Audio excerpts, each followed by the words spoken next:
El gobierno de Alberto Fujimori de 1990 a 1994 marcó un gran cambio en la política y economía del Perú.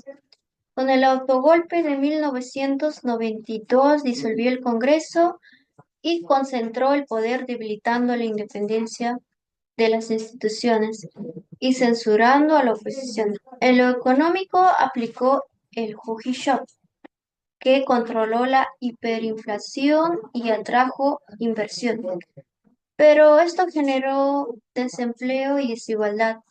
Al mismo tiempo, el colapso del sistema de partidos permitió que su gobierno manipulara elecciones y centralizara el poder. Aunque estabilizó la economía y debilitó el terrorismo, lo hizo sacrificando la democracia y derechos humanos, dejando un legado que aún nos divide en las opiniones en nuestro país. Muy buenas noches, profesor. Mi nombre es María Fernanda Montalbán Chiquehuanca y yo le voy a presentar la primera parte de la introducción. En el gobierno de Alberto Fujimori, que fue de 1990 al 2000, tuvo muchos cambios drásticos en el Perú, en la política, en las leyes. ¿De qué hablo en la política?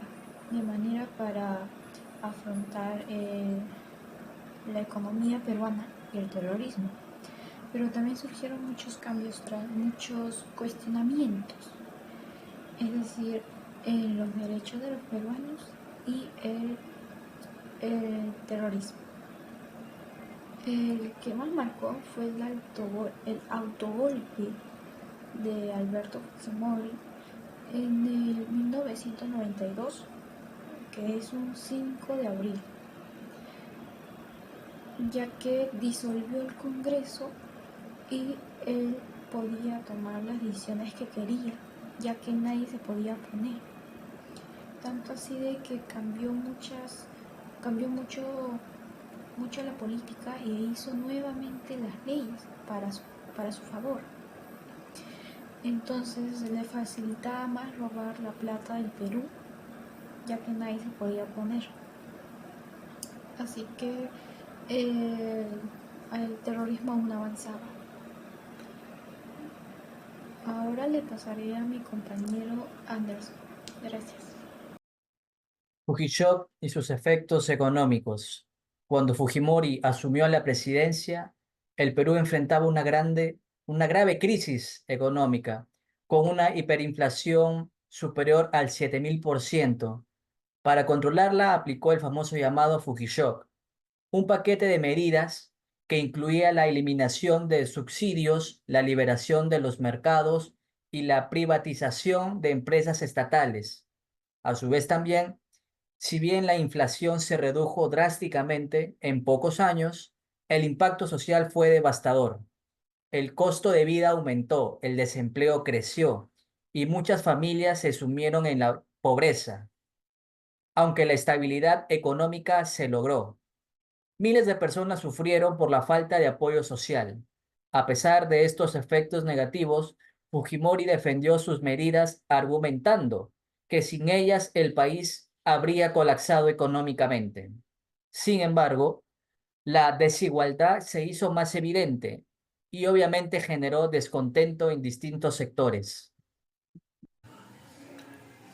Soy Jean Mariano Muriel Garibay. Continuando con lo anterior, el gobierno de Fujimori se caracterizó por la concentración del poder y la corrupción.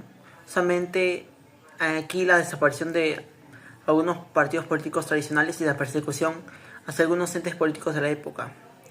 Justamente lo que debilitó la democracia y permitió que el Congreso se convirtiera en un instrumento del Ejecutivo. Aquí es donde entra un personaje muy particular, Vladimiro Montesinos, el principal asesor presidencial de Alberto Fujimori, donde justamente fue clave en la manipulación electoral y la corrupción que hubo en estos tiempos, donde justamente, como la salida del SIM, a través de amenazas y esas cosas. A pesar de esto, de la estabilidad que dio en su época, y la seguridad, el costo político y social fue muy alto, dejando un gran legado hasta la actualidad. Mi nombre es Fabrizio Valentino Fernández Mundaca. El gobierno de Alberto Fujimori marcó un antes y después en el Perú con importantes cambios en la política y economía. Por un lado, el Fujishock ayudó a controlar la hiperinflación y estabilizar la economía. Por eso tuvo un alto costo social, aumentando el desempleo y la desigualdad, afectando principalmente a los sectores más vulnerables. Además, el autogolpe en 1992 consolidó un régimen autoritario, debilitándole instituciones democráticas y facilitando la corrupción. Sí hubo una mejora en estabilidad financiera y seguridad interna. Esto se logra a expresar de la democracia y los derechos humanos. El legado de Fujimori nos deja una lección clave. La democracia es frágil ante la política de emergencia y el crecimiento económico debe ser equilibrado con una justicia social y respeto a los derechos humanos. Y también, aún hoy, su gobierno sigue siendo motivo de debate en el país. Gracias.